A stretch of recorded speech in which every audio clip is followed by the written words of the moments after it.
Okay, day 19. Kaya akala ko yung merienda sa duty lang eh. Nakasabay pa namin eh. Kawawa naman si Nog. Ay, nakapopos pa sa GC, no? Okay, nakabit na yung steel deck sa dulo. Mamaya tingnan ko sa taas.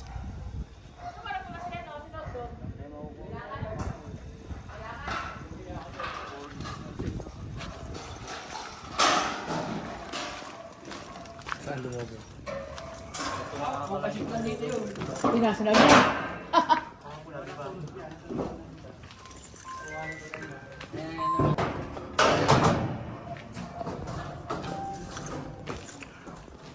Ayun, pati pala ron.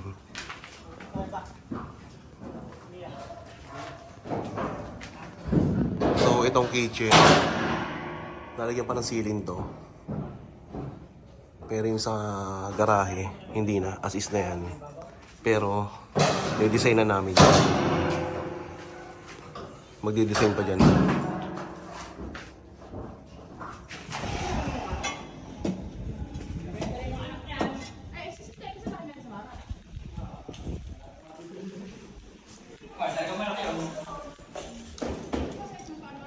Okay, nakalatag na rito.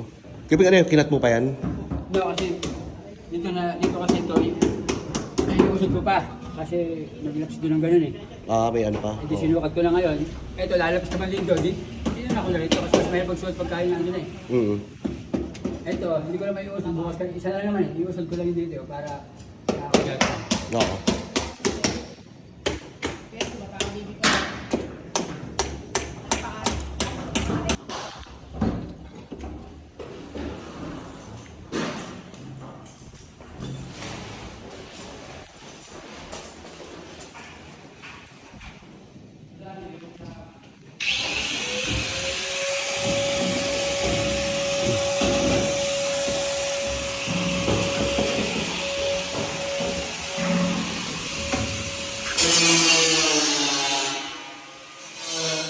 Ay, di mo pa yun.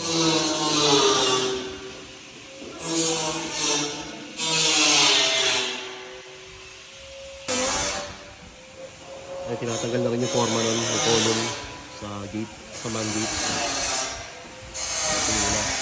Tuyo na siya.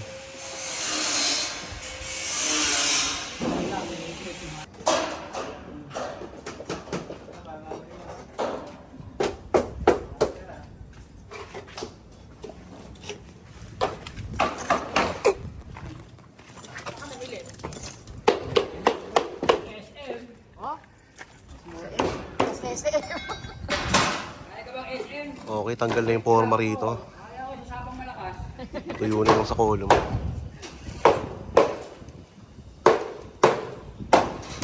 Sige ka na, maghapon ka. Nakapiti. So, may pumasok na 3 tao. Si foreman, tapos yung dalawang, isang mason, saka isang labor.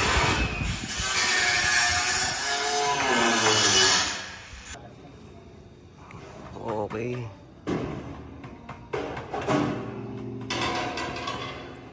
Yung steel deck kasi mas ano yun eh, mas matibay sa mga plywood.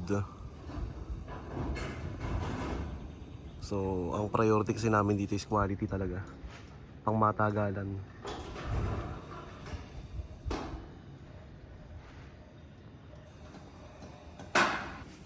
Okay, merienda time. Bibigyan ko kanina si Jeremy ng manok na Jollibee. Oh. May uuwi ko pa ulit. Alin? Yung manok ng Jollibee. Nagbaong ka? Nagbaang ka.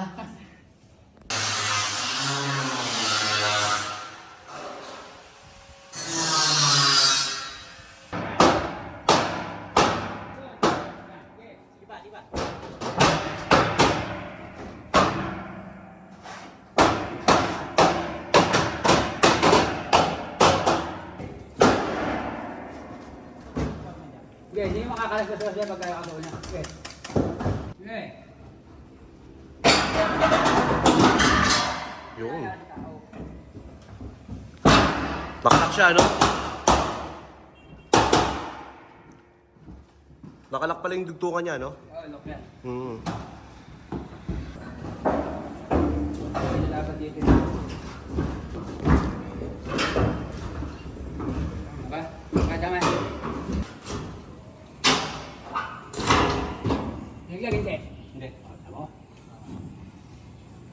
parehas mo yan. Kasi talaga ko eh.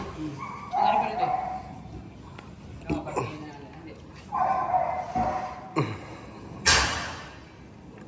So, ang mangyayari dito, pagkalapat ng steel deck, lalagyan pa nila ng bakal to. Tapos isimentohan para sa flooring ng second floor.